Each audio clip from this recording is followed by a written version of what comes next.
Iya, Pak Saleh. Nanti kita rumuskan sama-sama kesimpulannya. Yang pasti ini kan tadi sudah menjadi bahan pembahasan kita semua di sini. Jadi nanti kita rumuskan sama-sama lah agar masuk di kesimpulan. Pak Andi, silakan dilanjutkan dulu. Oke, silakan Pak Mutakin. Baik, terima kasih Pak Ketua, izin Pak Pimpinan. Jadi saya ingin sekaligus menjawab tadi ada beberapa pertanyaan terkait dengan studi yang dilakukan oleh DJSN. Jadi ada tadi dari Bu Elva dan juga Bu Neti ya terkait dengan ini. Jadi tentu ini adalah reference study yang kita lakukan dan mungkin nanti akan kita perlu pendalaman terkait studi yang akan kita lakukan untuk lanjutan. Tetapi dari beberapa hal yang kami temukan dalam studi itu memang ada beberapa hal terkait dengan bagaimana PMI tidak mendapatkan informasi, kemudian juga bagaimana PMI menerima informasi tetapi tidak mendapatkan aksesnya, Bu. Jadi ada dia tahu informasi tetapi aksesnya dia tidak dapat. Kemudian juga PMI sudah memiliki asuransi lain. Nah, ini juga kendala-kendala yang ditemui dengan beberapa kendala utama dan juga nanti ada beberapa mekanisme penyebabnya yang kita lakukan. Kemudian juga ada hal terkait dengan memang ada gagal klaim dengan berbagai macam alasan yang di studi kami sudah disebutkan alasan tersebut. Kemudian memang ada kelompok yang tidak dapat karena memang dianggap tidak eligible untuk menjadi mengklaim tersebut. Nah, ini mungkin nanti hasil kajian lengkapnya akan kami sampaikan Bu Neti, Bu Elva dengan beberapa rekomendasi baik secara regulasi, kemudian juga kelembagaan dan juga secara operasional. Sehingga nanti ketiga hal tadi disampaikan oleh Bu Neti itu bisa ada beberapa yang akan sampaikan. Terima kasih Pak Pimpinan. Terima kasih. Mungkin sekaligus nanti ini Pak Pimpinan, sekaligus kita menyelesaikan beberapa regulasi yang masih dalam proses. Kami juga akan memasukkan concern Pak Saleh tadi untuk menjadi bagian dari penyelesaian proses itu sesuai dengan kebetulan dengan Permenaker juga Pak nanti. Mungkin kita akan coba lihat di situ dan coba kami cari solusinya. Terima kasih. Ya, terima kasih Pak Ketua DJSN. Pak Ketua, Silakan Pak Darul. saya kira kan penempatan Bapak Ketua DJSN ini sebagai deputi di PMK itu ditempatkan sebagai Ketua DJSN kan bukan tanpa pertimbangan itu ya, pertimbangan matang itu. Artinya ada kewenangan lain dalam hal Ketua DJSN bisa menggunakan juga kewenangan atau mendorong PMK untuk melakukan langkah-langkah yang strategis untuk melibatkan menteri-menteri terkait, kira-kira begitulah. Karena deputi kan yang bekerja bukannya menteri. Menteri kan tinggal melaksanakan kalau dianggap itu baik. Kata akan yang disampaikan oleh Pak Ketua DJSN tadi itu akan itu bisa besok, bisa lusa, bisa tahun depan, bisa 5 tahun lagi. Nah, meluruskan pelanggaran ini kapan? Seminggu, 2 minggu? Nah, itu maksud saya kata akannya jangan melayang begitu, Pak. Bapak mau janji ke depan kita tuh kapan Bapak mau putuskan urusan yang salah itu dan diluruskan kapan? Kalau kata akan ngambang, Pak. Karena ini jelas pelanggaran undang-undang mesti tegas Bapak kapan mau hentikan itu pelanggarannya. Itu loh Pak Ketua. Terima kasih. Ya, silakan. Jadi mungkin kami akan menjelaskan proses untuk perubahan peraturan ya Pak.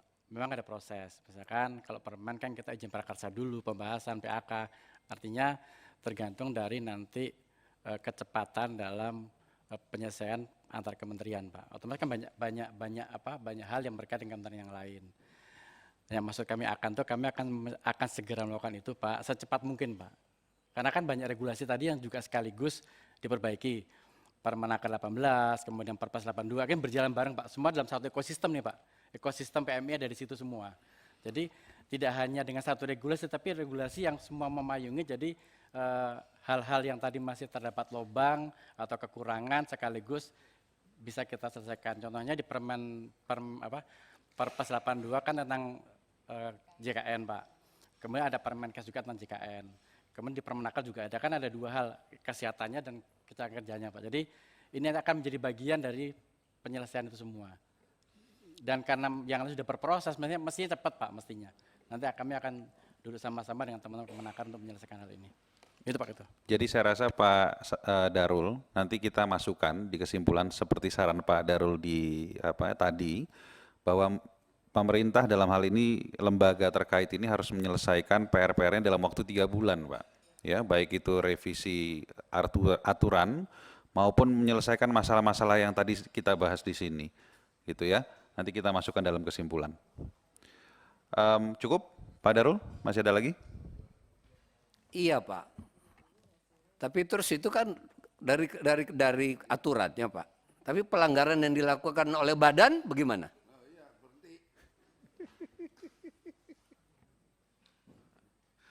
Kan pemerintah mesti tegas dong. Ada badan melakukan pelanggaran terhadap undang-undang. Pemerintah mesti tegas.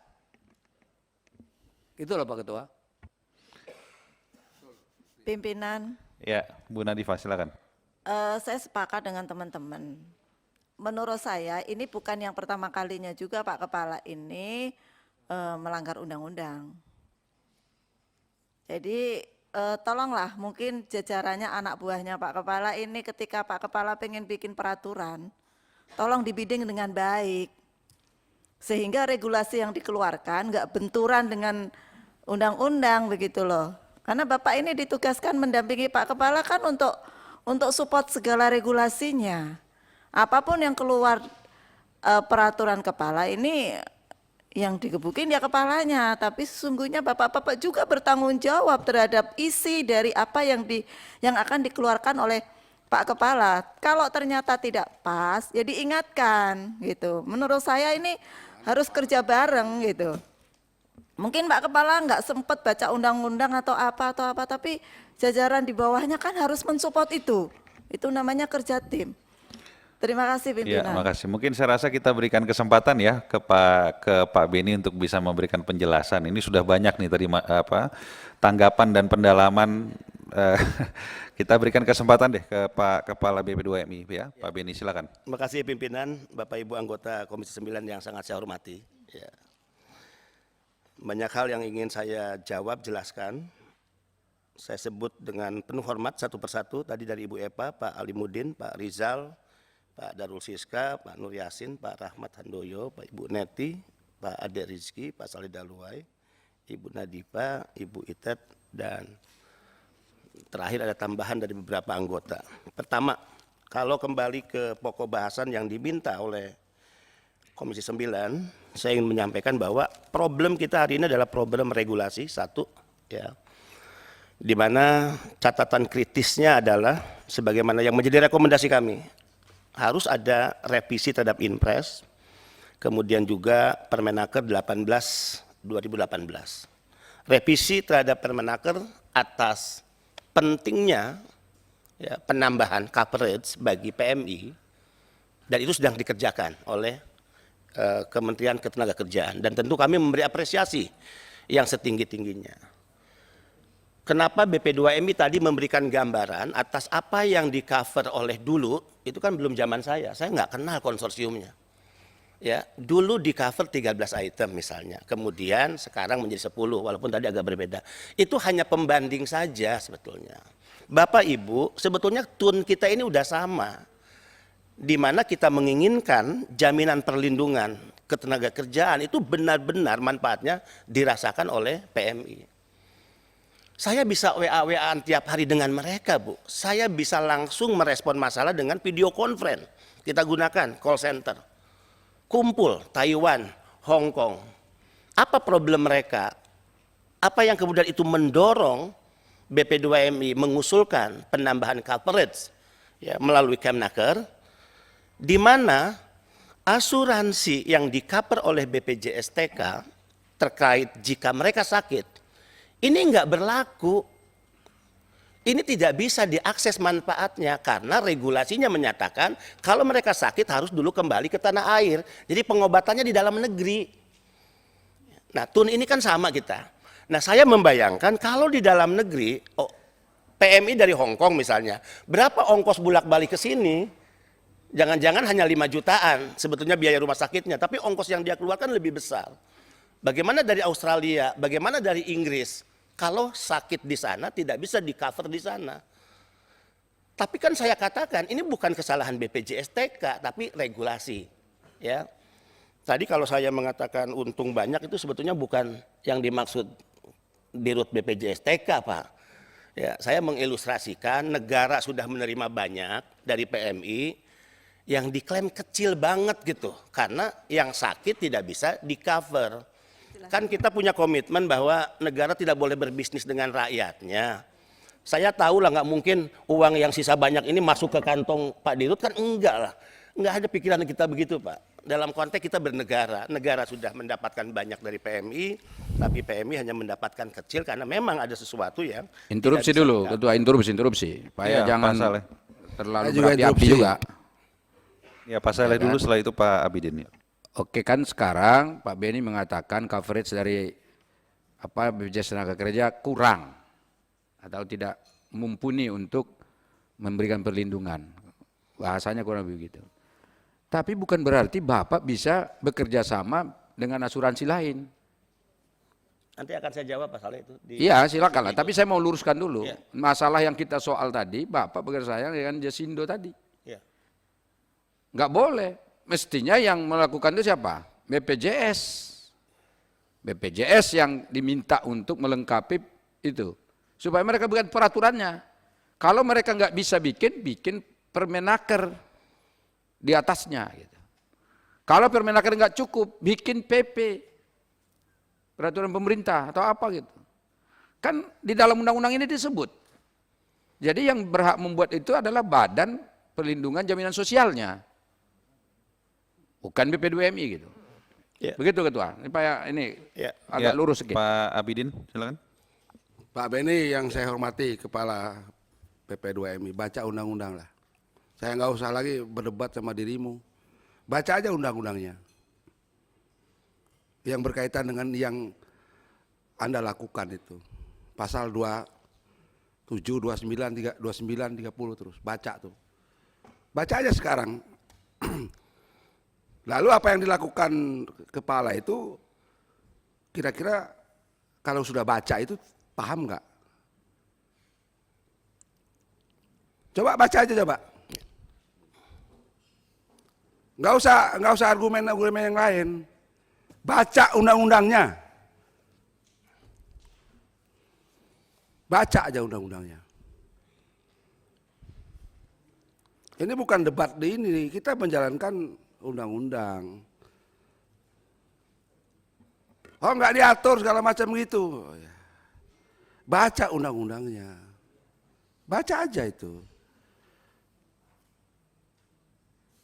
Kan Anda disumpah menjalankan undang-undang dasar dan undang-undang seluruh-seluruhnya. Ya. Begitu nggak tuh sumpahnya? Hah?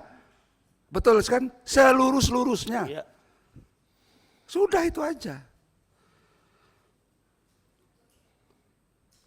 Kalau sudah baca undang-undangnya, oh ternyata begini loh aturannya harus dilaksanakan. Udah itu aja.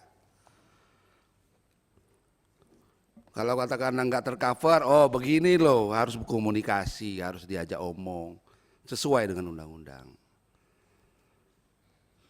Itu saja, baca aja. Nah kalau belum dibaca, belum paham, belum ini ya saya nggak tahu tuh. Kepala BP2M ini, kepalanya ada isinya apa enggak tuh? Kalau kepala nggak ada isinya susah. Jadi saya keras loh ini. Baca undang-undangnya itu. Biasanya kalau kepala ada isinya. Kalau kepala nggak ada isinya, baca undang-undang aja nggak. Pak Abidin fokus ke ini permasalahan aja. Ini. Lah ya itu tadi, permasalahannya itu tadi. Undang-undangnya udah jelas tuh. Ya. Jadi kita enak-enak aja nih, lurus-lurus aja tuh. Laksanakan undang-undang seluruh-seluruhnya. Baca pasal-pasalnya. Demikian pimpinan, terima kasih. Ya. Baik, silakan Izin dilanjut, melanjutkan pimpinan. Pak Ya. Beni.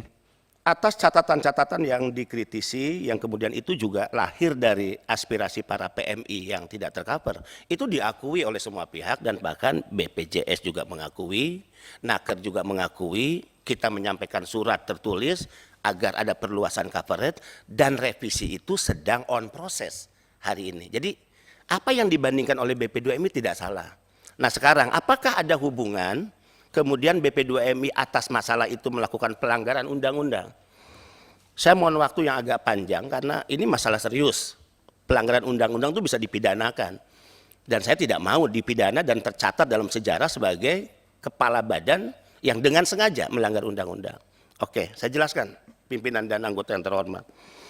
Tidak pernah ada satu keputusan apapun ya, BP2MI bekerja sama dengan Jasindo. Dari sini dulu nih ya, sebelum saya jawab Pak Saleh. Tidak pernah ada surat tertulis yang meminta Jasindo untuk mengcover insurance coverage bagi PMI, tidak ada. Justru ketika kami mendengar, nah surat yang disampaikan oleh Pak Saleh itu benar Pak, itu tidak salah. Ketika kami mendengar pihak perbankan menggandeng pihak asuransi Jasindo, kami berkirim surat menanyakan, hei Jasindo apa saja yang di cover? Itu setelah kesalahan BP2MI dan ini sudah diakui di hadapan RDP. Tiba-tiba ini Pak Abidin muncul dalam kontraktor yang mencantumkan Jasindo. Itu kami akui. Dan atas kesalahan itu saya mengambil tindakan Pak. Memindahkan direktur Pak. Sekelas eselon 2 saya pindahkan. Dari posisi sebagai direktur penempatan non pemerintah. Saya bilang dari mana? Dan saya menugaskan khusus sebelum sanksi itu dijatuhkan Pak Abidin.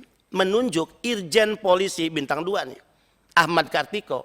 Untuk memimpin tim melakukan investigasi. Ini nama Jasindo tiba-tiba nyelonong di kontraktor itu dari siapa? Dari mana? Hasil investigasinya ada Pak. Dan karena hasil investigasi itu strict, saya mengambil tindakan kepada yang bersangkutan. Anda pindah. Anda tidak layak ada di posisi ini. Tidak ada keputusan Rapim yang kita bekerja sama dengan Jasindo. Surat yang kami kirim yang disampaikan oleh Pak Saleh benar diakui bahwa kami sebatas mempertanyakan. Sehingga waktu itu saya katakan ya penting mungkin diundang juga banknya. Kenapa? Ya, kok bisa mengajak Jasindo? Kenapa nggak BPJSTK saja? Itu penting menurut saya. Jadi insya Allah ya bersih tangan saya, tidak ada menggandeng keinginan dan sebagainya untuk Jasindo mengcover insurance. Dan saat itu muncul terkait KTA BNI, mohon maaf bukan KUR Pak, saya luruskan, KUR belum jalan Pak sampai sekarang.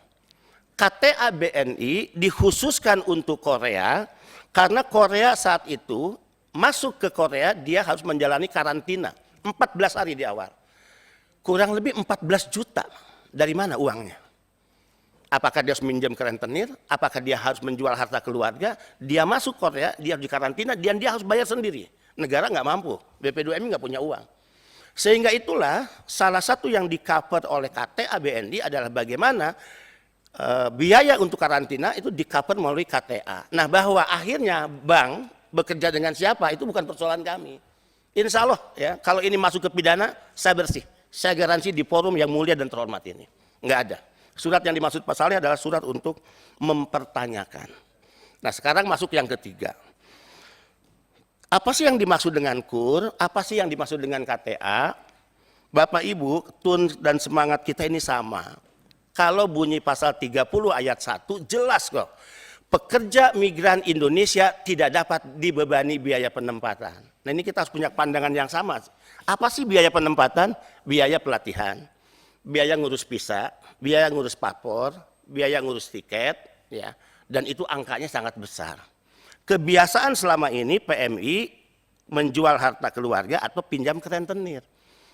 Saya tentu sebagai kepala badan melihat undang-undang tadi, harusnya pinjaman pun itu nggak wajar Pak, mohon maaf. Harusnya kita siapin uang, kasih ke mereka. Pertanyaannya, undang-undangnya udah keren pasal 30, tidak dapat dibebani biaya penempatan, dia harus gratis, terus uangnya dari mana Pak? Karena yang gratis itu adalah sektor informal Malaysia. Pak Saleh, Malaysia itu gratis sektor informal Pak. Tapi formalnya bayar. Negara-negara Taiwan, bayar Pak. Ya, agensi dari mana keuntungannya? Kalau tidak bayar, kalau digratiskan semua. Kecuali jika negara menyiapkan uang. Bahkan saya pernah dianggap gila karena saya katakan pasal 30 ini idealnya dilaksanakan dong. PMI tidak dapat dibebani biaya penempatan. Kemudian saya coba ya exercise. Kalau setiap tahun ada 270 PMI yang berangkat Kita kasih cuma-cuma aja 30 juta. Agar dia memang tidak dibebani biaya penempatan sebagaimana pasal 30 undang-undang yang Bapak Ibu buat. Yang sangat keren itu menurut saya. Negara hanya mengeluarkan uang 8,2 triliun. Saya katakan kecil itu, 8,2 triliun kalau negara mau mengeluarkan, membiayai PMI, toh PMI mengembalikan setiap tahun 159,6 triliun. Jadi mudah-mudahan saya tidak disebut gila dengan ide sebagaimana semangat Pak Saleh, dan saya setuju, bebaskan mereka, jangan bayar sepeser pun, harusnya. Negara tidak punya uang untuk itu, dan tidak semua perusahaan-perusahaan atau majikan katakan di luar negeri yang mau menanggung itu, nggak mau Pak. Tidak semua, ada sektor-sektor tertentu. Timur Tengah ada, Malaysia tadi untuk perkebunan itu zero cost Pak, udah berlaku. Sebelum saya mengeluarkan zero cost sudah berlaku, sebenarnya zaman Pak Nusron udah berlaku zero cost. Nah artinya Bapak Ibu sekalian, KUR dan KTA itu adalah jalan tengah daripada mereka menjual harta, daripada pinjam ke rentenir, tapi negara juga belum bisa mengasih cuma-cuma uang pada mereka, ya udah pinjam aja deh ke bank, bank siapkan dengan bunga yang sangat rendah, yaitu 6% misalnya. Masuk ke yang keempat, Pak Saleh, overcharging perusahaan-perusahaan nakal yang membebani hingga 60 juta, 70 juta. Ini praktek lama Pak, dan saya berani mengatakan ini kejahatan. Apakah sekarang terjadi Pak di lapangan? Saya tuh punya forum dengan teman-teman yang melaporkan kasus itu. Laporkan kepada saya, perusahaan apa, insya Allah demi Allah saya berani seret mereka, perusahaan-perusahaan ke penjara. Laporkan kepada kita jika ada perusahaan yang membebani PMI dengan biaya yang sangat tinggi. Contoh Inggris, sekarang Inggris terlantar Pak, 200 minta dipulangkan. Berapa beban yang mereka tanggung dari perusahaan Pak? Saya sebut Aljubara. Saya nggak terbiasa basa-basi Pak. Dibebankan 70-80 juta. Menurut saya ini kejahatan.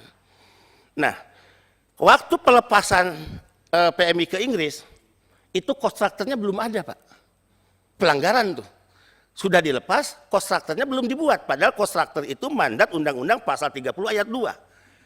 Apa yang saya lakukan Pak?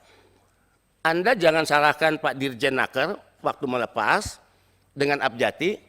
Anda menanggung kesalahan Anda, kenapa Anda tidak mengatakan kepada Naker, jangan dulu dilepas, jangan dulu diberangkatkan karena kontraktor belum ada. Apa yang saya lakukan?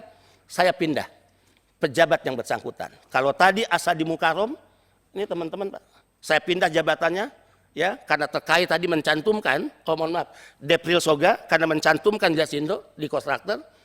Dan kontraktornya sudah, saran Pak Saleh sudah di take down Pak, sudah dicabut. Udah lama Pak, bulan Juni 2022. Udah dicabut. Sebagai bentuk ketaatan atas perintah dari Komisi 9. Ada kesalahan di situ. Nah, yang kedua, Inggris diberangkatkan belum ada kontraktor. Asadi Mukarom saya pindahkan dari jabatannya. Sebagai Direktur Penempatan Non-Pemerintah untuk Kawasan Eropa dan Timur Tengah. Saya pindah, tegas Pak. 2 bulan lalu saya memecat salah satu ASN yang terlibat penempatan ilegal, padahal usia pensiunnya 1 bulan lagi. Saya diberi pertimbangan oleh beberapa pihak di internal. Pak Kaban, ini kasihan 1 bulan lagi mau pensiun, kenapa dikasih sanksi? Saya katakan enggak. 1 menit, 1 hari dia menjelang pensiun, sanksi kita jatuhkan. Bahkan pengumuman pemecatan, saya live lewat FB. Karena keinginan saya, sanksi pidana harus jalan, sanksi disiplin ASN harus jalan, dan sanksi sosial itu harus jalan. Jadi insya Allah, kami masih tegak lurus untuk tetap mendisiplinkan diri kita, yang tentu manusia di luar kesempurnaan Pak Ibidin, selalu ada celah untuk kita melakukan keliruan, tapi semangat kita memperbaiki terus ada. Ya, dan tolong tentu kami diberikan terus dukungan, kecuali jika sudah diingatkan, lakukan lagi pelanggaran, ya terlebih pelanggaran yang bersifat konstitusi, undang-undang, ya pasti saya akan mundur lah. Ya kalau udah diingetin, ya nggak mendengar suara Pak Saleh, nggak mendengar Pak suara Ansori, nggak mendengar suara Pak Abidin dan kawan-kawan. Insya Allah kita masih tegak lurus. Jadi terkait insuren tersebut yang dimasukkan dalam kontraktor, kita sudah take down, cabut, dan itu sebuah kesalahan besar, bukan keputusan lembaga, tapi bisa dikatakan dalam tanda kutip kok diselundupkan, kok bisa masuk. Dan jika ada bank yang bekerja sama dengan insuren, apakah itu kewenangan kami? Bukan. Kami tidak bisa punya otoritas untuk mencampuri bank bekerja sama dengan siapa. Tentu nanti Dewan Jaminan Sosial, silakan Bapak bicara dengan bank itu, kenapa harus kerjasama, kenapa nggak kerjasama dengan BPJS TK, dan seterusnya. kami terus ingin memperkuat tata kelola penempatan dan juga tentu ya pelindungan kepada pekerja migran Indonesia. Berbagai kendala tadi di halaman terakhir Pak, 16 sampai 20. Pak Ketua, Ya. interupsi dulu. Iya Pak Cantumkan. Saleh. Kita sudah mendengar nih Pak, ini saya lihat sudah mau meloncat ke yang lain kan. Nah, sebelum meloncat, nah sini dulu kita dalami lagi. Jadi Pak Abidin terpesona ini dengan penjelasannya Pak Beni. Buka ini data-data sudah ada semua ini. Oh Pak. udah ada ya? Oh Oke. iya, habis Pak Saleh saya. Tapi saya duluan ya? Ya. Oke. Jadi pertama, saya mau tanya Pak, yang asuransi Jasindo itu masih aktif nggak sekarang? Bukan, masih ada nggak dia prakteknya? Kan 18 bulan tadi, kami sudah hitung masih jalan mestinya. Ada nggak Pak asuransi Jasindo yang mengcover TKI kita atau PMI kita? Pakai mic Pak, pakai mic ini direkam. Pasti tidak ada Pak, karena PMI dibebani biaya komponen penempatan melalui kontraktor. Di kontraktor tidak ada Jasindo dan tidak ada beban biaya. Jadi yang surat yang kemarin yang saya bacakan, yang tadi saya bacakan itu sebetulnya itu tidak benar adanya.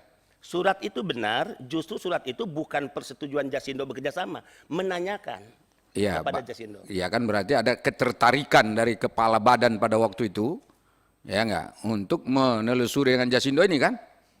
Ketertarikan enggak Pak? Makanya kirim surat. Kalau nggak tertarik kan nggak boleh. Kalau udah pasti melanggar undang-undang, ngapain Bapak sok-sok mau ngirim surat ke dia? Apa urusannya? Makanya saya tanya, sekarang berapa yang sedang masih bekerja sama dengan PMI itu, dengan apa Jasindo itu PMI kita? Bapak harus pastikan kalau nggak ada. Jadi biar saya catat nggak ada gitu loh. Jadi selesai urusannya. Nggak ada sekarang nih. Ini saya dapat laporan ini, masih banyak yang WA saya masih ada katanya. Ada orang yang ngomong sama saya barusan di WA saya. Ada katanya. Pakai mic-nya Pak, nggak apa. Pak Beni pakai mic-nya Pak, dinyalakan aja biar Ya. direkam. Pihak insuran, apakah dia di cover atau mengcover PMI itu dalam surat keputusan kepala badan ya dicantumkan. BPJS-TK dicantumkan. Nilai yang harus dibayar dicantumkan berapa Pak? BPJS-TK 370. Nah dulu yang pernah saya katakan masuk Jasindo itu sudah di take down Pak. Kemudian saya mengambil tindakan mengganti pejabat direkturnya. Oke, berarti mestinya kalau udah take down itu kan nggak ada lagi Nggak nih ada, kerjasama. Pak. Udah Iya. putus begitu Di mestinya. JDIH tidak ada Pak, sudah bisa dilihat. Mestinya kan putus kan? Ya, Berarti sudah nggak ada. nggak ada Pak. Oke, jadi catat nih Ketua. Jadi nanti kalau saya ada temuan tuh ada, ini perkara sama saya nih. Ya kan? Saya catat ini. Itu satu. Yang kedua, soal tadi biaya penempatan. Bapak kan bilang tuh ini pasal 30 ayat 1. Pekerja migran Indonesia tidak dapat dibebani biaya penempatan. Nah sekarang kan mereka pakai jalur apa tadi? KUR atau apa kata Bapak tadi? Oke Pak. Melalui jalur KUR itu tuh biaya penempatan enggak? Dibiayai dengan dana KUR itu namanya biaya penempatan enggak Pak?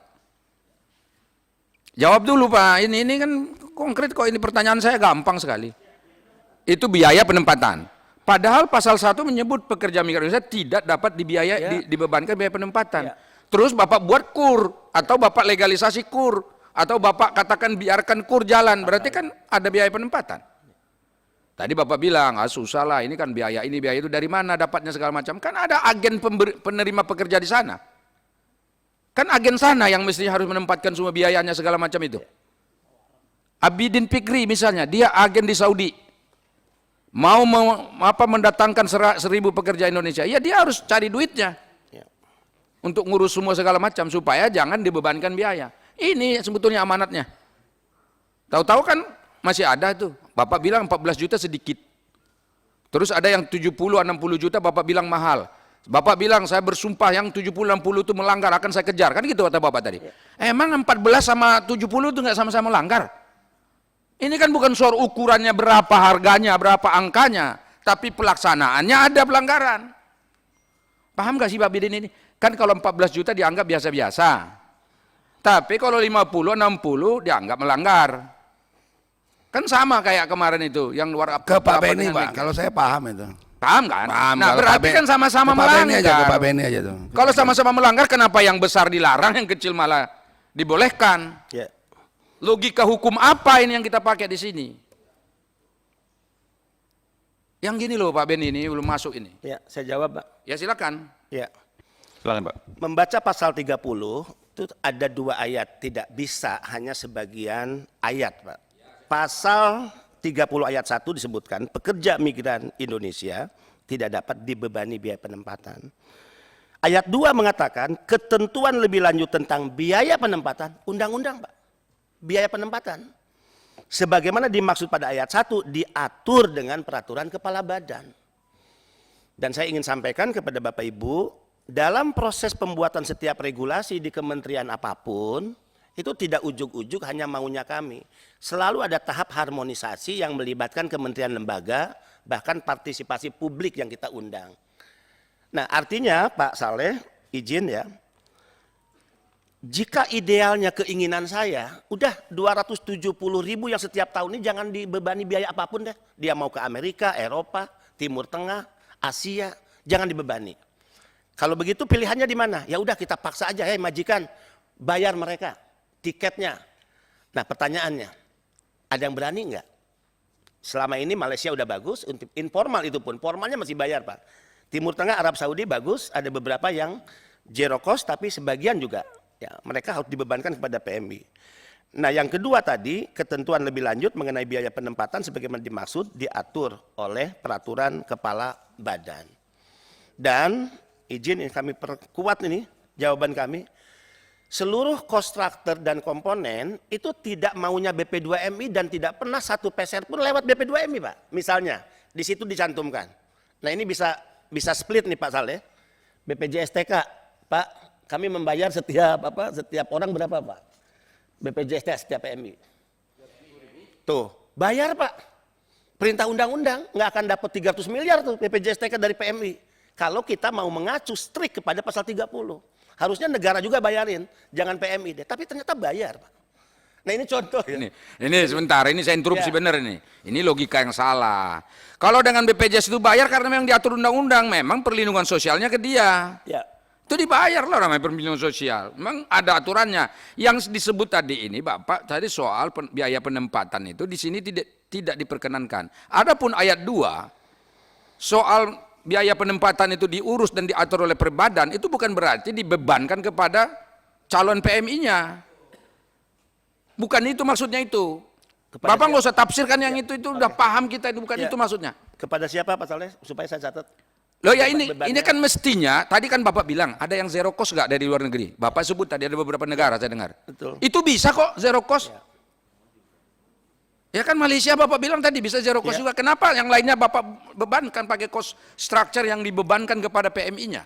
Ini yang jadi problem kita karena dia melanggar pasal ayat 1 itu. Itu loh. Jadi jangan ditafsirkan ini dengan tafsir yang sebetulnya tidak seperti apa yang diamanatkan dalam undang-undang itu sendiri. Saya jawab Pak. Izin. Ya silakan monggo. Ya. Negara-negara lain, tadi Malaysia itu pun hanya sektor jabatan tertentu. Timur Tengah hanya sektor jabatan tertentu, sektor lain bayar. Mengacu kepada mana? Mengacu pada MOU antara pemerintah Indonesia dengan negara tersebut. Di MOU diatur Pak. Di agreement diatur mana yang menjadi beban PMI, mana yang menjadi beban pemberi kerja. Makanya kalau kita mau serahkan semua, kalau negara nggak punya uang nih, kita serahkan aja deh kepada pemberi kerja, mau sektor informal, mau formal. Maka itu diatur dalam MOU. Tentu harapan kami seperti itu. MOU dibuat oleh pemerintah Indonesia yaitu Kemnaker, ya, dan pemerintah di negara penempatan itu Pak. Di MOU-nya masih diatur Pak, biaya PMI berapa, apa saja, kemudian biaya yang ditanggung oleh majikan apa saja, berapa besar. Demikian Pak Saleh. Ya, saya interupsi juga Ketua. Iya. Ini supaya lurus juga. Ini saya mau tanya nih ya.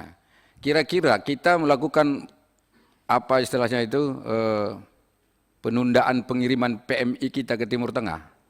Apa namanya itu Bu Nadifa? Moratorium. Ya, sejak zaman Hanif Dakhiri sampai hari ini kan belum jalan nih. Itu sebetulnya tahu nggak sih filosofinya apa? Filosofinya cuma satu Pak. Karena dalam undang-undang perlindungan pekerja migran ini disebut bahwa negara-negara yang akan kita kirimkan tenaga kerja kita harus memenuhi beberapa kriteria, beberapa syarat. Salah satu diantaranya adalah jaminan sosialnya harus dipenuhi. Jadi di sana perlindungan sosialnya juga sudah jelas gitu negara itu baru kita buat. Makanya sekarang mereka yang harus rubah undang-undangnya. Misalnya Saudi sekarang udah mulai coba dia rubah menyesuaikan dengan undang-undang kita. Negara-negara Timur Tengah lain juga melakukan itu. Nah, maksud saya apa? Maksud saya adalah kalau misalnya Pak Beni menyebut ini tadi, ya dikaitkan dengan perbandingan yang saya katakan, ke negara lain saja kita bisa tunda pemberangkatannya kok. Kalau tidak sesuai dengan ketentuan undang-undang ini. Kenapa harus dipaksakan begitu? Mohon maaf Pak Beni, ini sebetulnya ya kalau saya tuh pingin itu diloskan saja itu, tidak usah dihalang-halangi moratorium itu. Karena memang pergi juga, banyak juga yang ilegal perginya, saya tahu itu. Tapi kan karena ada undang-undang ini yang ngatur, kita kan harus hormati undang-undang ini. Itulah Pak. Ini ada di Dirut BPJS Kesehatan. Beliau itu belum sanggup melaksanakan kris itu sebetulnya. Tapi menurut undang-undang harus dilaksanakan, menurut peraturan pemerintah. Dia harus laksanakan. Nah, mestinya kalau belum sanggup yang kita perbaiki apa? Undang-undangnya. Jangan dilanggar. Ini kan Bapak bikin kreativitas sendiri. Kreativitas yang salah menurut saya. Ini soal penempatan, soal ada biaya penempatan ini belum clear di sini. Bukan berarti kalaupun ada peraturan badan yang boleh misalnya mengatur biaya penempatan berapa, bukan berarti setelah dibuat cost structure-nya dibebankan ke PMI, itu salah. Tapi dibebankan kepada siapa yang memberi kerja, siapa yang akan memberangkatkan. Itu loh. Jadi saya pikir ini harus clear ini. Jangan sampai ayat 2 dipertentangkan dengan ayat 1 dalam pasal 30. Makasih. Izin tambahan jawab. Silakan. Terima kasih Pak Saleh. Sebelum kepemimpinan saya di BP2MI, undang-undang ini sudah lahir tahun 2017. Artinya masih ada era Pak Nusron Wahid sampai 15 April 2020 memimpin. Berarti sejak undang-undang lahir masih 2 tahun setengah lah Pak Nusron Wahid memimpin BP2MI. Kontraktor, izin, kontraktor sudah ada Pak. Di zaman Pak Nusron Wahid juga. Apakah Pak Nusron Wahid kemudian karena mengeluarkan kontraktor harus dinyatakan melanggar undang-undang? Satu. Kedua, mundur ke belakang, di zaman Pak Jumhur, kontraktor sudah ada Pak. Ada komponen, ada nilai. Dulu sebelum BP2MI, kontraktor dikeluarkan oleh Kementerian Ketenagakerjaan Republik Indonesia. Jadi Naker mengeluarkan kontraktor dulu sebelum ada BP2MI. Nah, kembali kepada semangat Undang-Undang Pasal 30, idealnya, ini kalau bicara semangat revolusioner, saya ingin kita bebasin aja deh Pak mereka, ya tidak boleh dibebani lagi daripada berhutang, daripada negara katakan juga bantu tapi juga tetap bayar, daripada pinjam ke rentenir, kita kasih cuma-cuma aja. Hitungan saya 30 juta cukup kok per orang dan hanya 8,2 triliun. Nah, kalau tadi Pak Saleh mengatakan, yang lain ada, lah kenapa? Yang ini kita paksakan penempatan kan gitu. Kami hanya badan penempatan yang mengacu kepada keputusan Kemnaker melalui Dirjen Bina Penta. Dirjen Bina Penta mengeluarkan negara penempatan per hari ini 76 ya.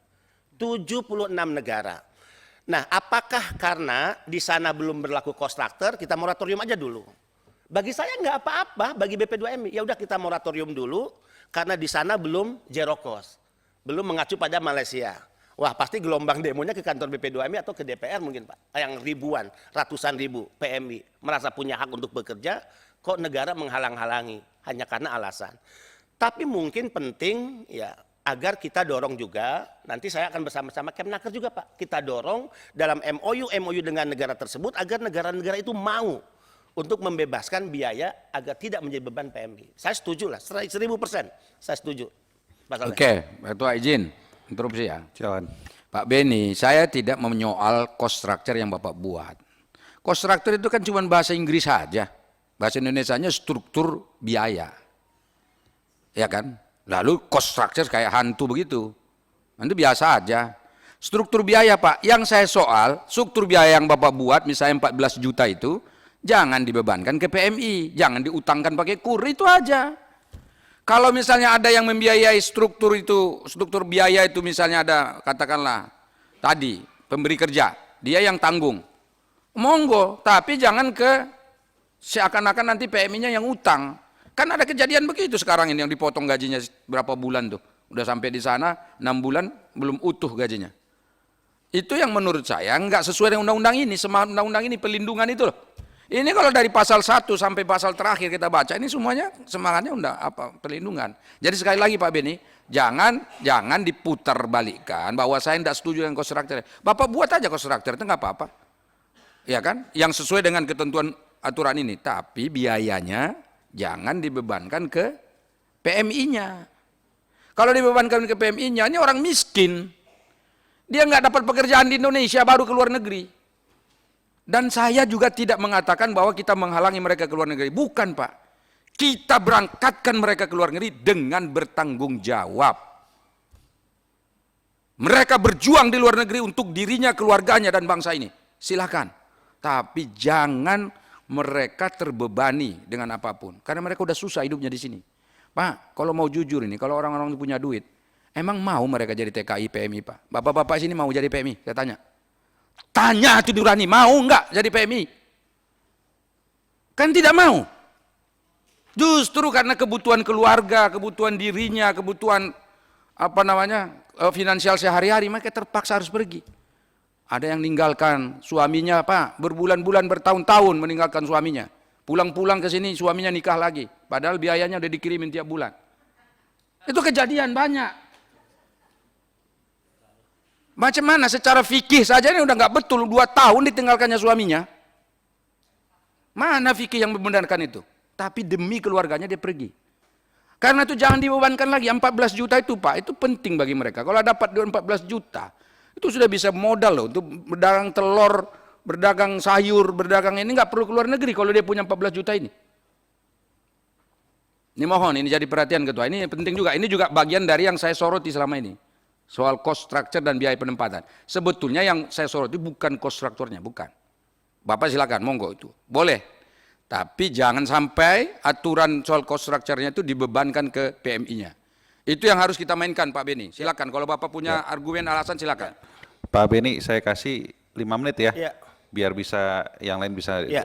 selesaikan juga. Silakan Pak. Bapak Ibu yang terhormat, sebetulnya pimpinan dan anggota Komisi 9 sudah melahirkan keputusan yang sangat revolusioner membantu PMI. Undang-undangnya, ya. Kemudian G2G, Pak. G2G Korea atas bantuan Bapak Ibu sekalian dengan penambahan anggaran kemarin. Free, tidak bayar. Bahkan 5 hari mereka pembekalan, biaya nginep di Wisma, makan minum, kita tanggung Pak. Dengan tambahan anggaran kemarin. Udah, kalian dulu dikutipkan di era sebelum saya. Sekarang kita bayarin. Seneng Pak. Sebelum terbang, 2 hari mereka nginap di hotel bintang 4 Pak, sebagai bentuk penghormatan.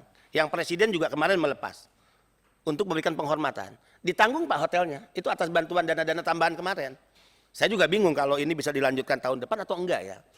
Nah, kami mungkin butuh fatwa ya dari Bapak Ibu sekalian. Semangatnya kita sama agar jangan dibebankan. Pertanyaannya, kalau tidak dibebankan kepada mereka, siapa yang nanggung?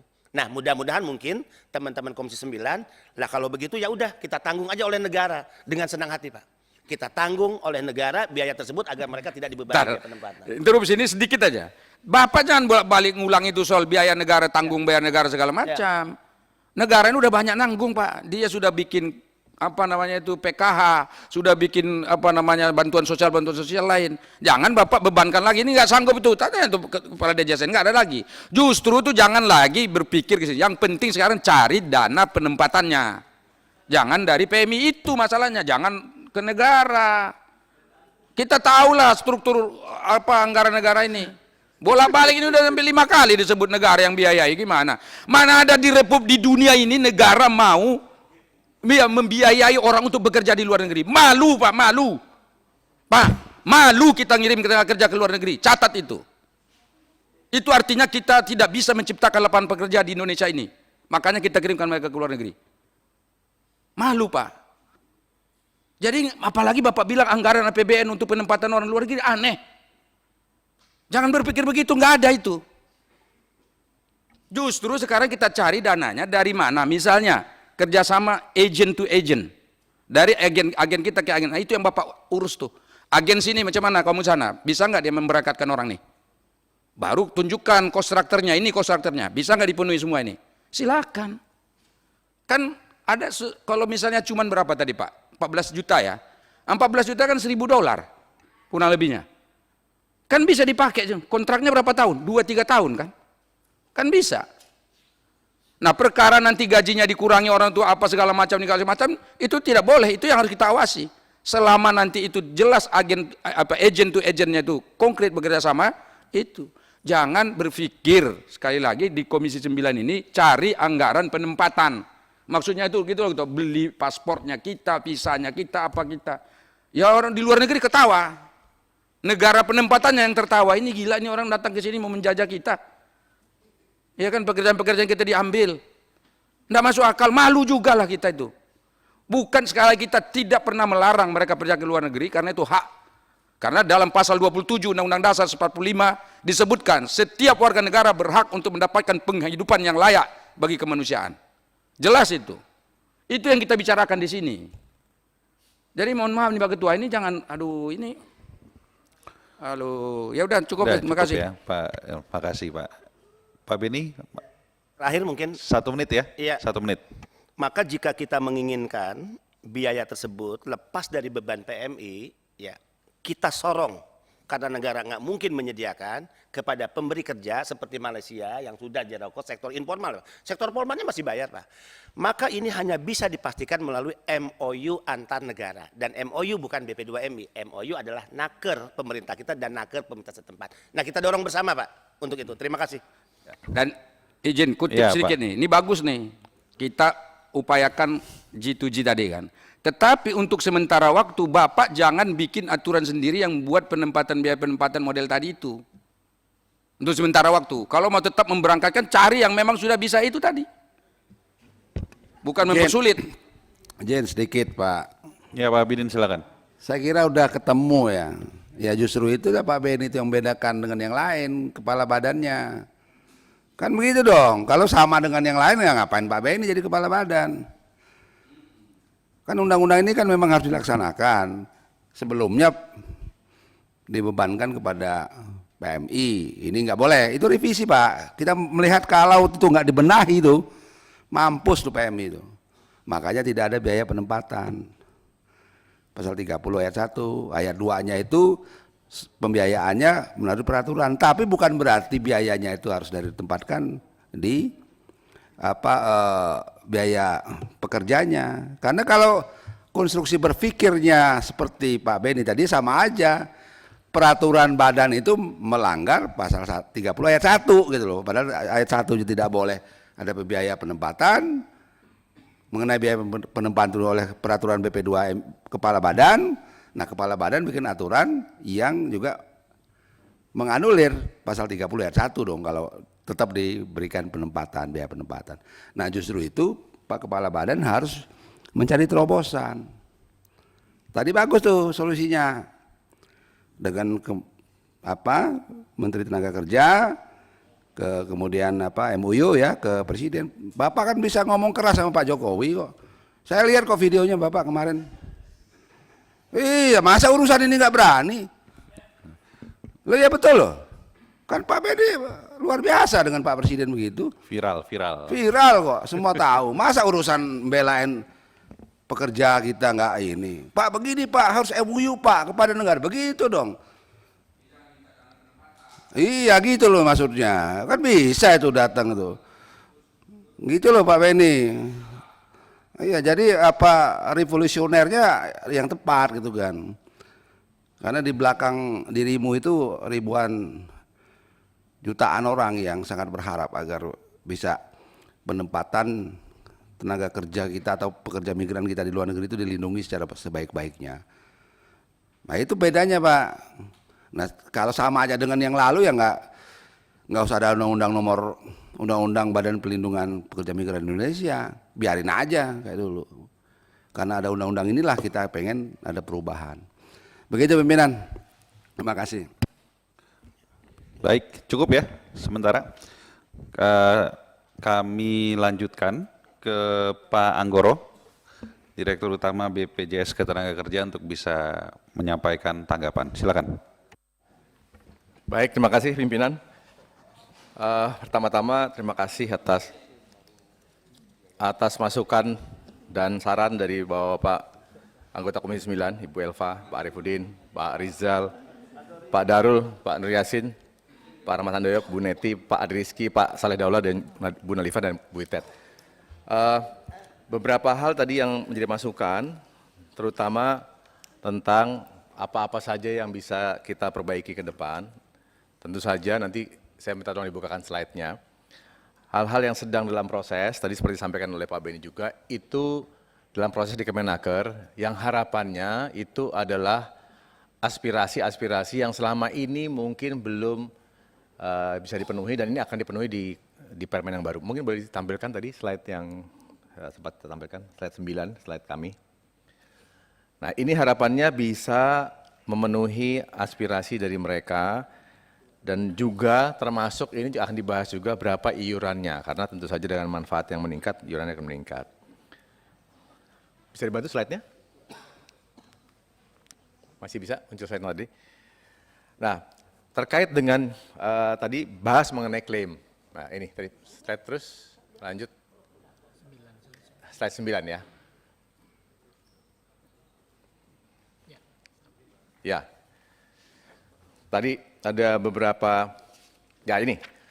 Tadi pertanyaan Pak Sahrudullah juga, kira-kira program apa lagi yang dibutuhkan?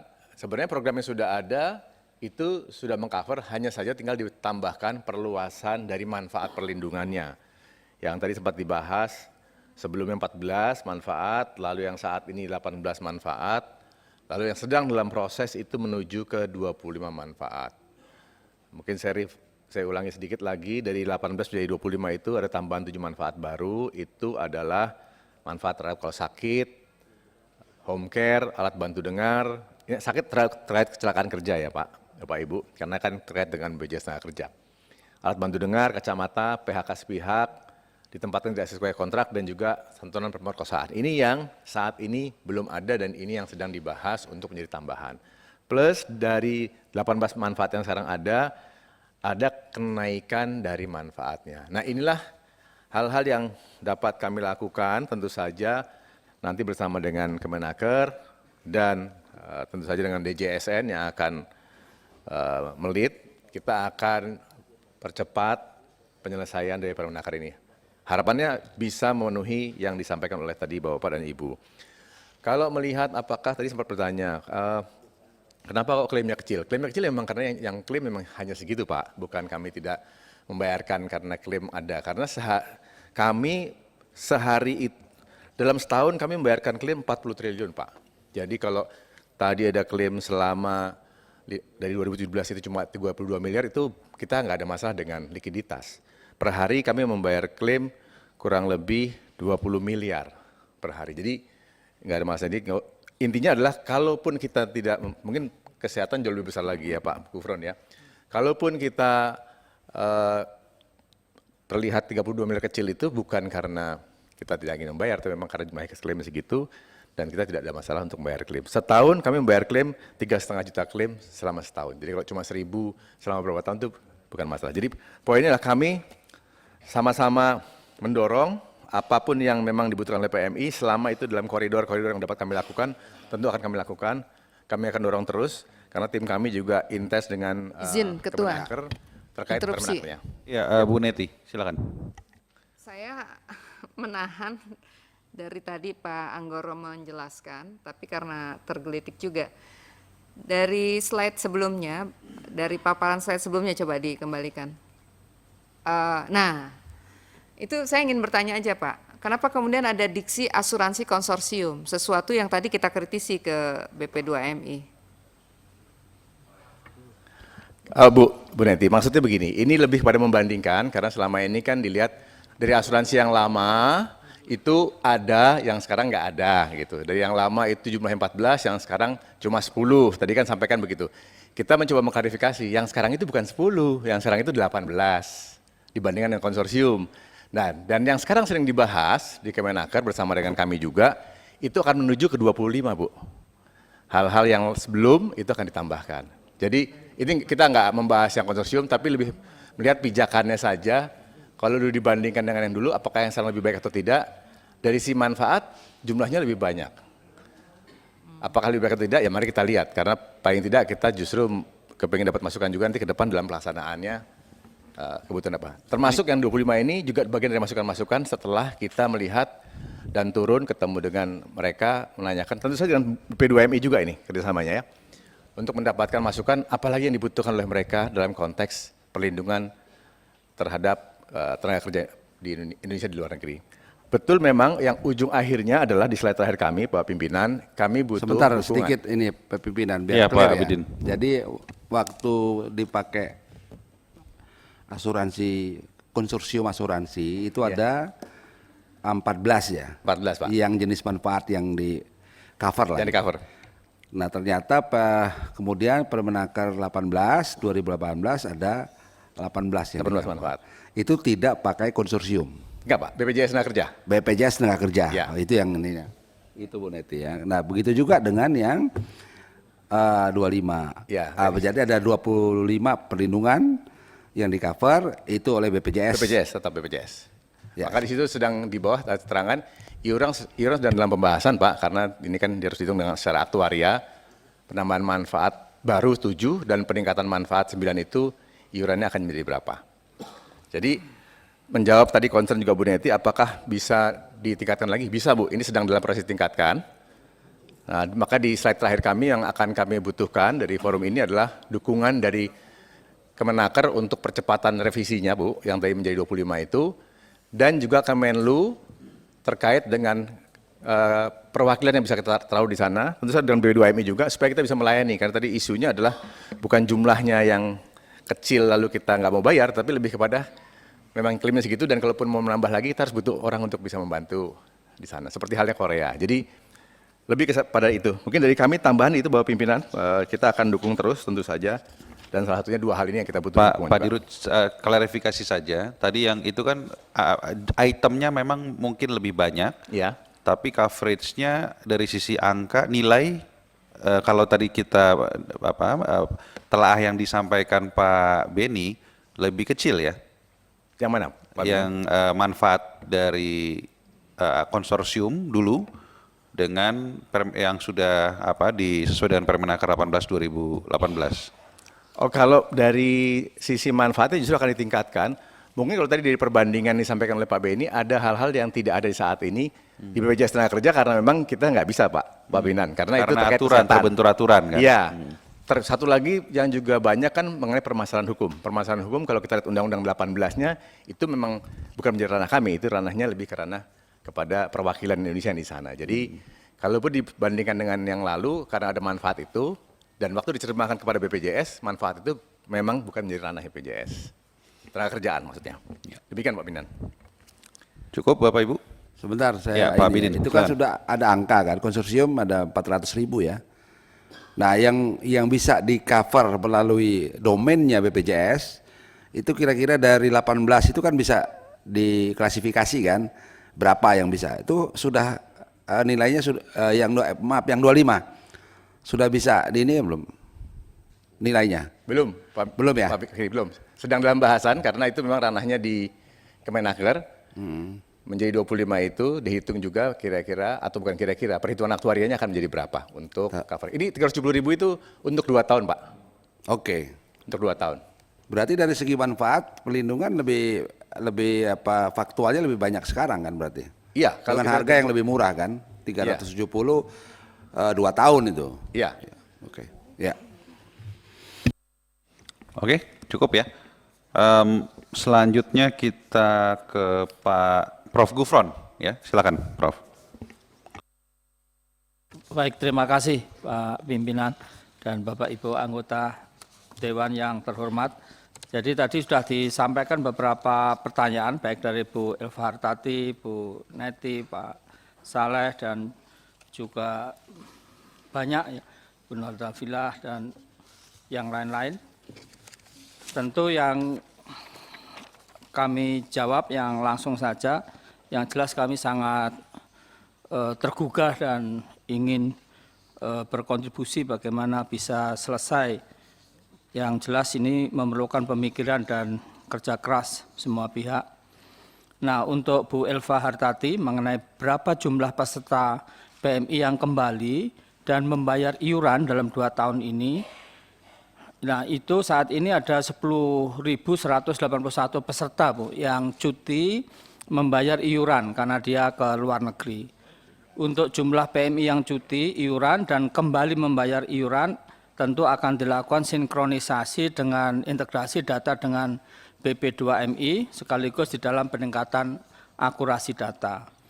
Nah, tentang apa namanya waktu sosialisasi ini mohon maaf, kita bisa menjadi perhatian kami dan tentu nanti koordinasi yang lebih baik lagi. Nah, kemudian untuk Bu Neti, apakah sudah pernah melakukan kajian atas kerumitan masalah PMI dari aspek regulasi atau implementasi?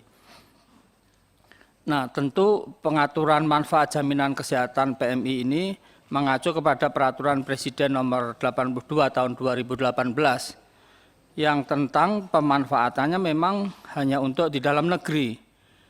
Nah, tentu apakah ada alternatif lain ya? Karena menjadi peserta paling tidak ya sebelum 6 bulan ya, tapi biasanya sebelum berangkat itu sudah off gitu. Biasanya ya. Nah, apa alternatif yang bisa dimanfaatkan dan sekarang sudah dikerjakan? Itu satu adalah dari Kementerian Kesehatan melakukan surat edaran yang bisa pemeriksaan untuk psikologi. Ya, nanti kalau sakit, ya ini kemudian bisa diterapi. Itu yang pertama. Yang kedua, tentu kita sekarang ini telah melakukan semacam screening. Jadi dia sebelum berangkat bisa screening dan itu masuk di dalam pemanfaatan program. Kemudian kalaupun di sana masih menjadi peserta, dia belum off, nah itu bisa online tentang masalah-masalah yang dia hadapi. Dan kemudian sebetulnya pada waktu berangkat ini tergantung kepada PMI-nya, kadang-kadang dia sebagai katakanlah punya anak atau keluarga yang masuk peserta, jadi meskipun di sana keluarganya itu masih bisa memanfaatkan. Kalau dia katakanlah sendiri di sana ya, tapi keluarganya masih di sini, seperti itu. Karena pendaftarannya itu satu keluarga biasanya gitu. Demikian. Nah, kemudian untuk Pak Saleh, saya kira ini satu hal yang amat substansial dan tentu memerlukan pemikiran dan kerja keras kita bersama ya. Mengapa warga negara Indonesia yang berangkat ke luar negeri malah tidak dilindungi jaminan kesehatannya? Nah, ini tadi masalahnya di dalam regulasi Perpres itu yang tadi nomor 82 tahun 2018, penjaminan pelayanan ini hanya berlaku di dalam negeri. Nah, apakah mereka tidak berhak? Tentu berhak dan mari kita selesaikan karena memang problemnya problem di peraturan. Saya kira peraturan ini perlu disinkronisasi dan BPJS tentu sangat bersedia untuk bisa menyelesaikan masalah-masalah ini, baik kaitannya dengan PP 59 tahun 2021 ataupun juga dengan Undang-Undang tadi nomor 18 tahun 2017 yang tentu dengan perpesnya ini belum sinkron. Terus kalau di situ disebutkan diatur oleh menteri gitu di dalam Undang-Undang nomor 18 2017 itu menteri maksudnya kan Menteri Tenaga Kerja. Tapi di PP-nya untuk kesehatan, menteri maksudnya Menteri Kesehatan. Nah, ini aturannya juga belum ada. Sehingga kalau BPJS kemudian melakukan penjaminan, membayar, nanti pemeriksaan BPK pasti kita temuan kesalahan. Begitu Pak Saleh. Jadi intinya kita Prof, saya mau nanya Prof, kalau Prof punya informasi nggak kalau di negara Filipina? Ya. Pekerja migran Filipina yang bekerja di luar negeri itu mendapatkan perlindungan jaminan kesehatan nggak dari negara? Mendapatkan. Bentuknya seperti apa? Ya, mereka kan ada Philhealth Corporation, yaitu di Filipina, dia bisa melakukannya. Dan kami pun juga sebetulnya sanggup. Cuman memang masing-masing negara itu beda-beda. Sebagai contoh di Saudi Arabia itu sebetulnya kayak umroh dan haji itu negara lain nggak boleh sebetulnya. Jadi seperti Indonesia kita punya itu kantor kesehatan di sana itu dalam tanda petik sebetulnya nggak boleh. Jadi pemerintah Saudi ya sebetulnya tidak membolehkan, jadi tidak tahu, tetapi kan pelayanannya kurang sebetulnya gitu. Dan nanti di seperti Malaysia saya kira ya ini menarik. Malaysia itu sistemnya tax base, jadi bukan seperti kita asuransi perlindungan sosial gitu, tetapi seluruh warga Australia, warga Malaysia, termasuk sebetulnya tenaga kita pun itu dapat. Bahkan Perkeso, ya Perkeso itu semacam PP Jam Sostek ini, itu malah memberikan beberapa yang orang Indonesia yang bekerja sana, terus kemudian punya ya benefit, kadang-kadang kemudian pulang ke Indonesia, tapi benefitnya itu masih. Nah dia bingung mau bayar tuh. Angkanya itu sekarang kumulasi itu sekitar 20-30 miliar. Ya. Cuman bingung karena orangnya udah pulang ke Indonesia gitu, tenaga kerjanya itu. Gitu. Jadi sekali lagi ini kita bisa kerjasama dengan Kementerian Dalam Negeri, Kementerian Tenaga Kerja dan Kesehatan secara bersama-sama untuk menyelesaikan modelnya yang paling pas seperti apa gitu. Tapi yang jelas menurut saya pasti harus ada yang bayar untuk iurannya kita hitung. Dan kami bisa ngitung itu kira-kira sekian juta orang ya, keseluruhan ya, seluruh negara. Nah itu probabilitas sakit berapa. Ini contoh kalau mahasiswa kita yang di Inggris contohnya, itu bayar asuransinya ada sendiri. Di Australia ini contohnya Medibank ya. Jadi tidak masuk Medicare seperti BPJS gitu, tapi swastanya namanya Medibank. Nah itu preminya sekitar 200-an dolar. Nah nanti kita tinggal bicarakan, kalau tadi Pak Benny mengenai cost structure, itu tinggal ditambah, ada lagi cost structure untuk jaminan kesehatan. Tinggal kita bicara kepada pemberi kerja di sana, mau enggak Anda nambah untuk hal ini. Gitu, saya kira demikian. Cukup dari Ibu Itet, silakan. Iya, terima kasih. Saya buka dulu. Saya jadi banyak belajar, Pak. Dari sebuah perdebatan, dari jawabannya. Karena sebagai wakil dari Dapil sering juga bertanya gitu loh. Ini sudah saya jadi nyatat semua nih yang sudah disampaikan. Tapi satu hal yang belum dijawab adalah pertanyaan saya tadi yang sangat sederhana sebetulnya. Apakah para ART itu kalau untuk jadi tenaga anggota BPJS harus pakai NPWP? Itu saja Pak pertanyaan yang belum dijawab. Terima kasih. Pekerja rumah tangga, Pak. Ya, izin pimpinan. Ya, makasih Bu Itet mengingatkan kami. Untuk ART itu apakah dia daftar pakai NPWP atau enggak? Memang di formulir kami itu ada NPWP, tapi tidak wajib diisi, Bu. Jadi enggak. Apakah dia wajib itu enggak, tapi kalau ada NPWP-nya itu lebih bagus karena nanti kalau ada klaim lebih mempermudah untuk pembayarannya. Gitu Bu Itet. Kasih. Cukup ya Bu Itet ya. Baik, Bapak Ibu kita langsung masuk ke kesimpulan ya. Mohon ditayangkan.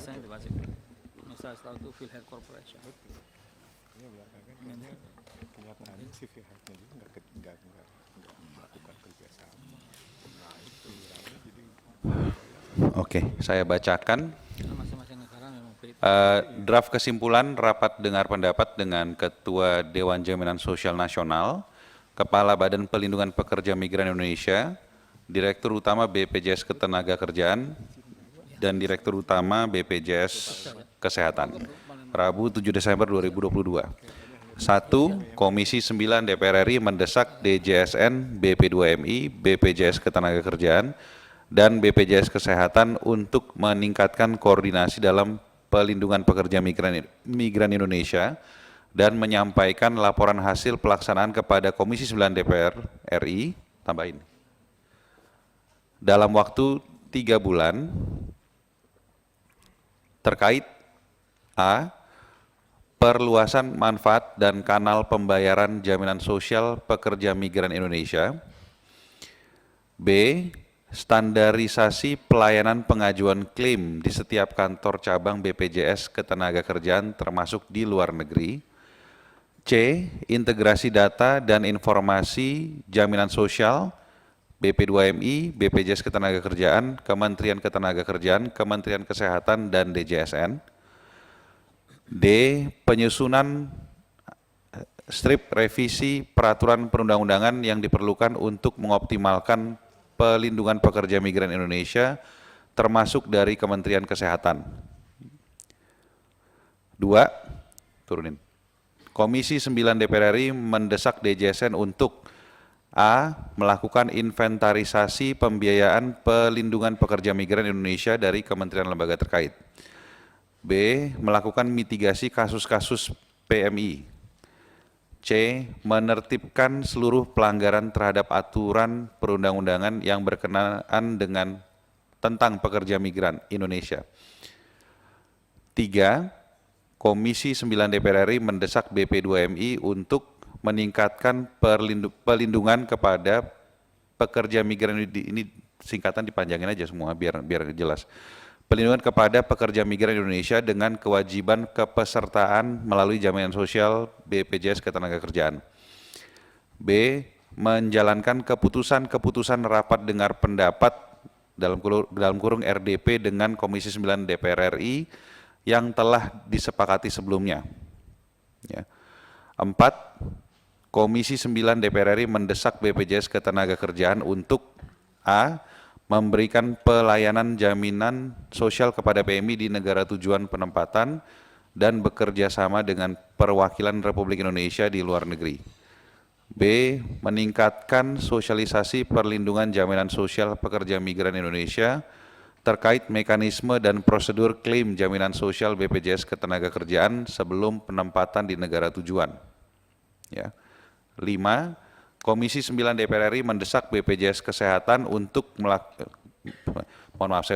Komisi 9 DPR RI mendesak BPJS Kesehatan melakukan terobosan terhadap peningkatan akses pelayanan kesehatan kepada pekerja migran Indonesia di negara tujuan.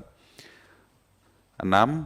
Komisi 9 DPR RI meminta jawaban tertulis atas pertanyaan anggota Komisi 9 DPR RI kepada DJSN, BP2MI, BPJS Ketenagakerjaan, dan BPJS Kesehatan disampaikan selambat-lambatnya tanggal 14 Desember 2022. Ya.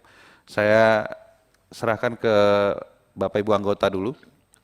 Apakah ada yang ingin ditambahkan, direvisi dari draft yang sudah di hadapan kita? Pimpinan.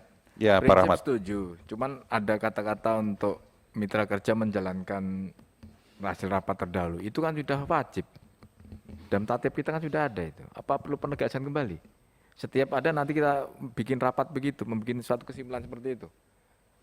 Nomor berapa? Nomor 2. Nomor 2D ya? Nomor 3. Menjalankan B. keputusan itu kan mengikat dalam ketentuan peraturan kita, perundang-undangan. Jadi setiap rapat nanti kita bikin seperti ini. Saya hanya mengingatkan saja. Kalau menurut saya nggak perlu sih. Gimana Bapak Ibu yang lain? Khusus yang BP2M ini menurut saya sekali ini nggak apa-apa dibuat ini. Untuk ini bagian dari komitmen. Bagian dari komitmen karena faktanya ada yang tidak dikerjakan. Itu loh. Jadi kalau ini dibuat kan hanya untuk mengingatkan sebagai pengingat saya. Bahwa memang ini normatif sih sebetulnya, pasti dikerjakan. Mestinya pasti dikerjakan, tapi faktanya kan tidak semua dikerjakan. Ini kan karena dengan BP2M yang lain kan nggak dibuat. Saran saya aja. Yang lain Bapak Ibu? Coba itu apa yang dipendekin, dipanjangin semua itu PMI biar jelas. Pekerja migran Indonesia. Atau di atasnya dalam kurung biar tahu. Masih ada Bapak Ibu cukup?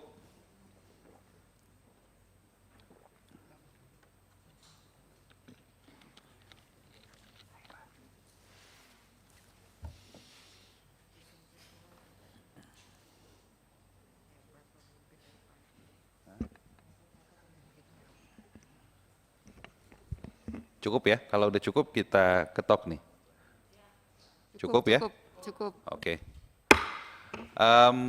Kami berikan kesempatan ke Pak Ketua DJSN dulu. Ada yang ingin ditambahkan atau direvisi? Mohon izin Pak Pimpinan. Ya. Untuk yang nomor 1C itu apakah tidak ada BPJS Kesehatan, Pak? BPJS Kesehatan ada di atas tuh. Nomor 1C, Pak. Oh, 1C. Oke. Biar ada PR juga, Pak, buat Pak Gufron. Tolong ditambahkan tuh. BPJS Kesehatan ya. Oke. Coba diturunin lagi deh biar Pak Andi bisa baca. 3, turun lagi.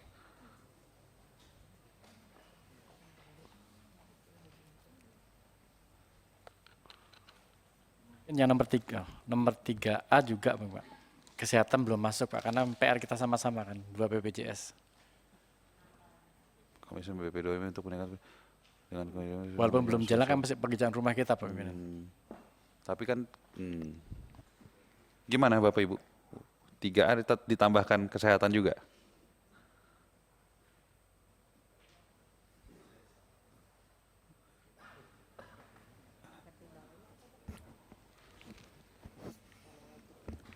Wajib ya, tapi kan karena wajib ya, tapi Kalau jaminan BPJS Kesehatan itu sebetulnya, kan itu perjanjiannya itu kalau di dalam semangat undang-undang itu, setiap pekerja itu mesti harus dilindungi dengan asuransi kesehatan di negara penempatan. Maksudnya otomatis sudah ada itu. Jadi kalau kita buat di sini lagi berarti ada coverage-nya 2. Dan kalaupun dimasukin di sini, berarti nanti PMI-nya harus bayar lagi Ketua. Bayar iuran lagi gitu, pembebanan lagi gitu. Jadi ada konsekuensi itu. Jadi kalau memang, ini Pak Beni betul ya Pak Beni ya, itu pasti ada asuransi kesehatan kan, di negara penempatan maksudnya. Ya pekerja migran kita kan masih harus ada include itu kan. Ya, kalau sudah include berarti tidak perlu yang, tapi kalau BPJS Kerja, karena dalam undang-undang itu memang ada, nah, itu memang wajib itu sih. Saya rasa cukup ya, tidak perlu ditambahkan nanti kan ini. Coba diturunkan lagi 4. Oke. Ya. Cukup. Pak Beni? Pimpinan di nomor 1 poin D, saya paham bahwa peraturan perundang-undangan termasuk yang kita bahas termasuk Inpres ya. Ini hanya sekedar informasi saja bahwa di instruksi Presiden nomor 2 tahun 2021 tentang optimalisasi pelaksanaan program jaminan sosial ketenagakerjaan, ini kan mengikat 26 kementerian lembaga. Dan sebetulnya BP2MI tidak termasuk ya di Inpres ini. Nah, mohon pandangan apakah perlu revisi Inpres, kalau kami kan mengusulkan agar BP2MI masuk. Sehingga jika fungsi pengawasan dijalankan, meminta pertanggungjawaban kami, apa yang dilakukan oleh BP2MI, nah berarti BP2MI punya tugas yang dimandatkan oleh Inpres. Di sini nggak ada Pak Inpresnya, BP2MI, ada 24. Jadi usulan Pak Beni agar Revisi ditambahkan termasuk Inpres nomor didetilkan. Iya, betul.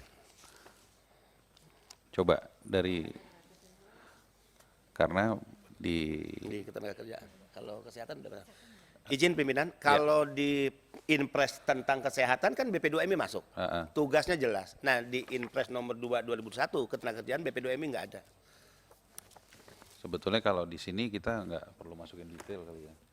Nanti biar jadi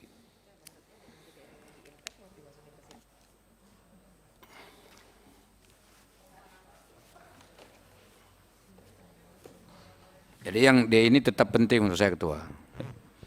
Tadi itu yang disebut Pak Beni, ini ya ada beberapa aturan itu kan yang perlu penegasan-penegasan. Ya terkait misalnya tadi, kalau Pak Beni kan cost structure itu kan ada memang di dalam apa tadi, undang-undang itu ada. Yang kita persoalkan beda pendapat sama Pak Beni kan soal siapa yang bayar. Nah itu yang harus dibuat di dalam aturan ini. Jadi aturan turunannya ini loh Pak. Jadi di dalam undang-undangnya begini, terus aturan turunannya apa gitu, harus masuk di situ. Kemudian termasuk merevisi misalnya kayak yang tadi BPJS Kerja tidak mengcover Pak. Kan dia hanya mengcover beberapa 13 kalau kata Pak Beni tadi. Kan belum lengkap misalnya 15. Nanti bagaimana supaya lengkap perlu aturan juga.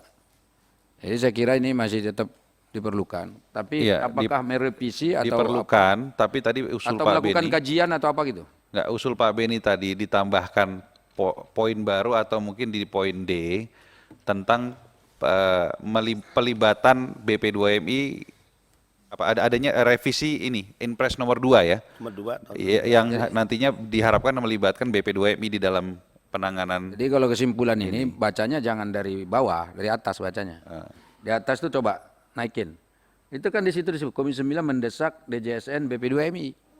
Jadi BP2MI terlibat di dalam penyusunan aturan-aturan yang bagian D tadi gitu loh. Jadi kalau memang Impresnya mau diperbaiki, ya. Nanti tinggal Beni ikut di dalam gitu loh. Makanya kita kasih waktu 3 bulan untuk para stakeholders duduk sama-sama. Ya termasuk Pak Beni nanti bisa minta agar revisi sesuai yang tadi Bapak sampaikan. Gitu. Oke, nomor 2. Yang lain clear. Oke ya, yang lain oke. Selanjutnya Pak Anggoro, silakan. Baik, terima kasih pimpinan. Untuk yang BPJS Tenagakerjaan, saat ini untuk 1B ya Pak. 1B itu standarisasi klaim di cabang BPJS Tenagakerjaan itu sudah ada standarnya. Tadi yang masukan-masukan tadi adalah beberapa hal yang tidak standar, artinya improvisasi dari cabang-cabang, dan itu kita tertibkan. Hal yang tambah-tambahan persyaratan dokumen yang tambah itu kita tertibkan. Jadi artinya secara standarisasi sudah standar, tapi dalam implementasinya kita mesti pastikan bahwa itu memang dilaksanakan dengan baik. Jadi sebenarnya lebih kepada di tataran implementasinya. Kalau untuk poin B mungkin. Gimana? Jadi gimana Pak Dirut, mohon maaf di... Jadi masukannya adalah implementasi standarisasi pengajuan klaim kantor cabang. Jadi tambah implementasinya, karena standar itu sudah ada, tapi implementasinya yang... Standarisasi dan implementasi. Standarisasi implementasi. Implementasi, standarisasi pelayanan pengajuan klaim. Implementasi depan. Enggak, implementasi di depan. Langsung ditambahin di atas saya. Langsung aja di atasnya. Dihapus, ini bawah dihapus. Sebelum kata tambahnya sebelum standarisasi ditambahin implementasi. Ya, implementasi ya di situ. Standar pelayanan. Implementasi standar pelayanan. Standar pelayanan. Standarisasi enggak? Ya, standar saja. Standar Isasi layanan. dihapus. Implementasi standar pelayanan pengajuan klaim di setiap kantor cabang BPJS. Oke. Lebih kepada implementasinya sebenarnya. Oke. Berikutnya di poin tadi poin berapa lagi ya Pak Minan? 4. Poin 4. Ya.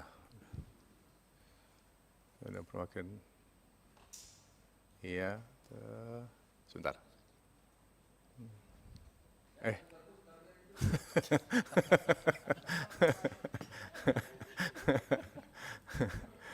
Poin A setuju, poin B ya cukup Pak Binan untuk BPJS Tenagakerjaan. Oke. Terima kasih. Baik, selanjutnya Pak Prof. Gufron. Ya, yang nomor 5 ya, Komisi 9 DPR mendesak BPJS Kesehatan melakukan terobosan terhadap peningkatan akses pelayanan kesehatan kepada pekerja migran Indonesia di negara tujuan sesuai dengan peraturan perundangan yang berlaku. Oke, tambahin sesuai dengan... Soalnya sekarang nggak sesuai Pak, kita punya gini. Itu masalahnya. Jadi ini jadi buka forum lagi nih, yang dimaksud tidak sesuai ini apa dulu nih? Kita bahas dulu, buka forum baru lagi nih rapatnya nih, apa yang nggak sesuai? Nggak ada yang boleh melanggar aturan di Republik ini. Itu tadi Pak Beni kita diskusi panjang karena itu. Itu makanya biar tidak melanggar itu harus sesuai dengan peraturan. Kesimpulan ini semuanya Pak di ujung tuh nanti kalau mau perlu nomor terakhir buat. Semua kesimpulan di atas dilaksanakan sesuai aturan perundang-undangan begitu. Aduh, ini. Oke. Cukup ya? Baik, ini Ketua, saya ketok. Sedikit standarisasi, bukan standarisasi. Standarisasi. Naik lagi coba. Tunggu. 1B kalau nggak salah. Udah jadi Enggak, udah jadi implementasi standar. Oh iya, udah dirubah nih. Implementasi standar pelayanan. Hah?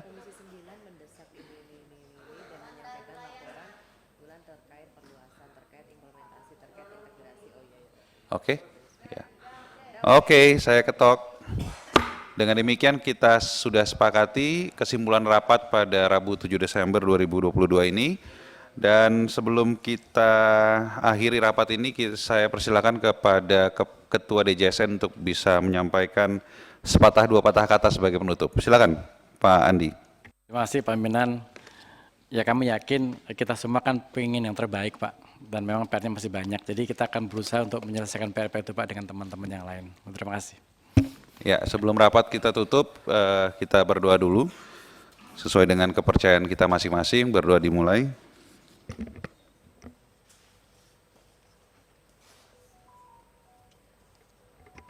Selesai. Terima kasih. Assalamualaikum warahmatullahi wabarakatuh.